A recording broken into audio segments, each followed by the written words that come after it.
Hello friends, welcome to Smart Learning Steps and my name is Asha Sharma and today I am telling you about the summary of the chapter and the chapter name is Merry Christmas.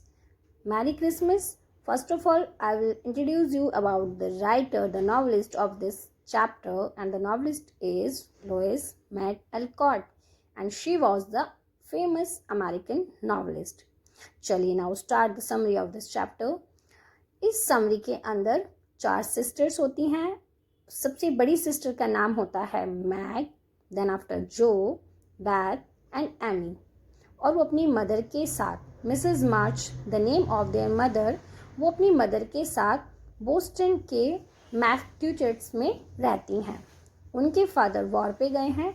March family बहुत गरीब है, फिर भी वो बहुत खुशी खुशी रहते हैं क्योंकि वो बहुत ही काइंड हार्टेड हैं और बहुत ही हेल्पफुल लेडी हैं. इस स्टोरी में यही एक्सप्लेन किया गया है जो मैं आपको समरी में अच्छे से एक्सप्लेन करती हूँ. जो कि सबसे छोटी सिस्टर होती है, क्रिसमस की मॉर्निंग बहुत एक्साइटेड है क्योंकि उसको लगता है जब मैं सो के जगूंगी तो मुझे प्रेजेंट मिलेगा. जैसे वो सो के जगती है वो देखती है कोई भी नहीं है, ना विंडो के पास है ना मेरे कोई सामने है, तो उसे थोड़ा सा बुरा लगता है. देन आफ्टर वो फिर से आंखें बंद करके लेट जाती है और अपने हाथ को अपने पिलो के नीचे देती है. जब उसका हाथ उसके पिलो के नीचे जाता है तब उसे रियलाइज़ होता है कि मेरे पिलो के नीचे कुछ तो है. जब वो अपने पिलो से उस चीज़ को बाहर निकालती है तो वो होती है एक बहुत ही अच्छी सी बुक. और उस बुक का कवर जो होता है वो होता है ब्लू कलर का. जो उस बुक को देखती हैं, पढ़ती है और उसको बहुत बहुत पसंद आती है. वो अपनी मम्मा को थैंक यू बोलना चाहती हैं क्योंकि उस बुक में जो अच्छी अच्छी बातें लिखी हैं और उस बुक में उनकी मम्मा ने कुछ अपनी ही हैंड नोट्स भी दिए होते हैं और वो चाहती हैं कि उनकी सिस्टर, उनकी डॉटर्स ये सब चीज़ें पढ़ें.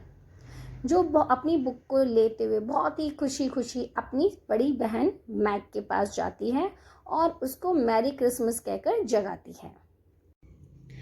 मैग फिर जग जाती हैं और वो भी फिर मैग को बताती हैं जो कि देखो मुझे मम्मा ने ये बुक दी as a merry Christmas present. तो मैग भी अपने पिलो के नीचे चेक करती हैं तो उन्हें भी एक ग्रीन कवर वाली एक बुक मिलती है. वो उस बुक को लेती हैं और पढ़ना शुरू कर देती हैं. इतने में दोनों सिस्टर भी उनके पास आ जाती हैं और चारों बैठकर बुक को पढ़ने लगती हैं. मैग अपनी तीनों सिस्टर से बोलती हैं कि listen very carefully, we must read this book because our mother want this. कि हम ये बुक ज़रूर पढ़नी चाहिए क्योंकि हमारी मम्मी ये चाहती हैं. और चारों की बुक्स के कवर तो अलग हैं बट अंदर का कंटेंट जो होता है, अंदर जो लिखा होता है सबकी बुक का सेम होता है. और उनकी मदर ने उन चारों बुक्स में कुछ अपनी बातें लिखी हैं और वो चाहती हैं कि उनकी बेटियां इन बातों को पढ़ें. तो बहुत खुश होती हैं, उन्हें बहुत अच्छा लगता है अपना ये प्रेजेंट पाकर. अब अपनी मदर को थैंक यू बोलना चाहती है क्योंकि उनकी मम्मा ने उनको इतनी अच्छी बुक्स जो दी. तो थैंक यू बोलने के लिए वो अपनी मम्मा को आवाज़ देती हैं, मामा मामा, बट कोई रिप्लाई नहीं आता. देन हना आके उनको रिप्लाई करती है और बताती है कि आपकी मम्मा यहाँ पर नहीं है.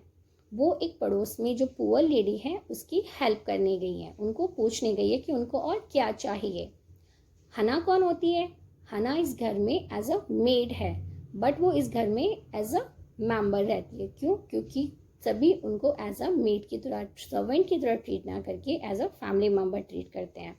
और हना काफ़ी टाइम से इस घर में रह रही हैं जब से मैग का बर्थ हुआ था. देन फिर वो अपनी मम्मा का वेट करते हैं बहुत ही क्यूरियोसिटी के साथ और वो अपनी मम्मा को गिफ्ट देना चाहते हैं.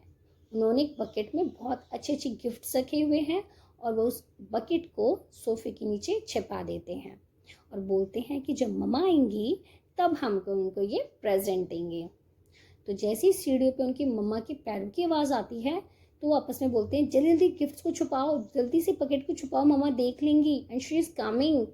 फिर उनकी मम्मा आती हैं और चारों सिस्टर बहुत ही एक्साइटेडली अपनी मम्मा को बोलती हैं मम्मा अ मैरी क्रिसमस.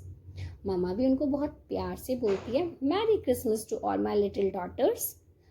फिर उनकी मम्मा कहती हैं कि बेटा मैं आपसे कुछ शेयर करना चाहती हूँ. तो चारों सिस्टर को थोड़ी क्यूरियोसिटी भी होती है और थोड़ी सी सरप्राइज भी होती है कि ऐसी क्या बात है जो मम्मा हमसे कुछ शेयर करना चाहती हैं। तो फिर जो कि सबसे छोटी होती है बहनों में, वो बोलती है yes mama, tell me what do want to say. तब उनकी मम्मा कहती हैं कि आज आपने अपनी क्रिसमस पे जो इतना डिलीशियस लंच बनाया है, क्या अपना तुम वो लंच दे सकते हो। तो फिर पूछते हैं आमी किसको। तो वो बोलते हैं हमारे पड़ोस में एक पुअर लेडी है, एक गरीब लेडी है, बहुत बीमार है, वो उसको फीवर है, उसके चिल्ड्रंस हैं, उनके पास खाना नहीं है, कपड़े नहीं है, एक न्यू बॉर्न बेबी है, वो भी बहुत कमज़ोर है। तो क्या तुम अपना क्रिसमस फूड उनको देना चाहोगे। तो पहले तो वो कुछ नहीं सोचते क्योंकि उनको लगता है ये सब तो हमने अपने इस सेलिब्रेशन के लिए किया है। लेकिन फिर बाद में क्योंकि वो अपनी मम्मा की तरह बहुत अच्छी होती हैं, वो रेडी हो जाती हैं और बोलते हैं ओके ठीक है, हम अपना सारा लंच उन फैमिली को दे देंगे। और फिर उनके पास क्या बचेगा, ओनली मिल्क एंड ब्रेड। तो उनकी मम्मा कहती हैं कोई बात नहीं, हम इस मिल्क और ब्रेड से ही क्रिसमस सेलिब्रेट कर लेंगे। अब उनकी मम्मा और उनकी चारों डॉटर्स सारी चीज़ें कलेक्ट करना स्टार्ट करती हैं और उस पुअर लेडी के घर जाती हैं। उस पुअर लेडी का जो रूम होता है बहुत ही मिजरेबल होता है, मतलब विंडो नहीं है, बहुत ज़्यादा ठंड है, प्रॉपर कमरे में कहीं भी फायर नहीं है, कमरे का टेम्परेचर बहुत ज़्यादा लो है, बच्चे एक छोटी सी बेड पे बैठे हुए हैं, सिकड़े हुए बैठे हुए हैं, उनके पास कपड़े नहीं हैं, ठंड से उनके लिप्स ब्लू हो गए हैं और वो बच्चे भूखे हैं। जैसी वो लेडी, पुअर लेडी, उनको अपने घर पर देखती हैं तो बोलती है आहा, हमारे घर पे एंजल्स आए हैं।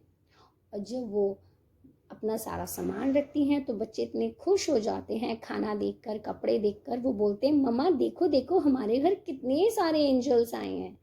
और उनकी मम्मा बोलती है यस, आज हमारे घर पर एंजल्स आई हैं। मिसेस मार्च जो उन सिस्टर्स की मदर होती हैं, वो उस पुअर लेडी को पहले टी देती हैं, फिर एक उन्हें मेडिसिन जूस देती हैं। वो एक कुछ इस टाइप का जूस होता है जो फीवर में दिया जाता है। वो फिर उस पुअर लेडी की हेल्प करने के बाद उसके बच्चे की हेल्प करती हैं, उसको जल्दी से वुलन कपड़े पहनाती हैं, उसकी टेक केयर करती हैं बिल्कुल अपने बच्चे की तरह। बाकी जो सिस्टर्स होती हैं वो टेबल को अरेंज करती हैं, बच्चे उस टेबल के पास बैठ जाते हैं, वहाँ पे वो खाना रखती हैं, कमरे को क्लीन करती हैं और वो काफ़ी वहाँ पे इंजॉय करते हैं। बच्चे प्रॉपर खाना खाते हैं, वुलन कपड़े पहनते हैं, बच्चे बहुत खुश हैं, सब वहाँ पे हंस रहे हैं, खेल रहे हैं। इनफैक्ट वहाँ का जो एटमॉस्फेयर होता है बहुत अच्छा हो जाता है। अब उनकी हेल्प करने के बाद मिसेस मार्च हना और अपनी बेटियों के साथ वापस अपने घर आती हैं क्योंकि अब उनके पास तो कुछ भी नहीं बचा खाने के लिए except the bread and the milk. अब उनकी मदर बोलती है ठीक है, अब हम इसी से अपना क्रिसमस सेलिब्रेट करेंगे।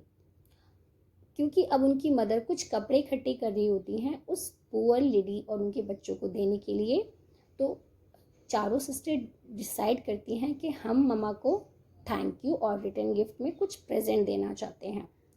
फिर जब उनकी मम्मा आती हैं तो पहले वो अपनी मम्मा को आराम से एक सोफे पे बैठाते हैं। सबसे पहले मैग उन्हें देती हैं slipper as a Christmas present. एक सिस्टर उन्हें देती है हैंडकरचीफ, एक रुमाल। एक सिस्टर देती है उनको परफ्यूम जो कि रोज़ की पेटल से बना होता है, बहुत ही अच्छा परफ्यूम होता है।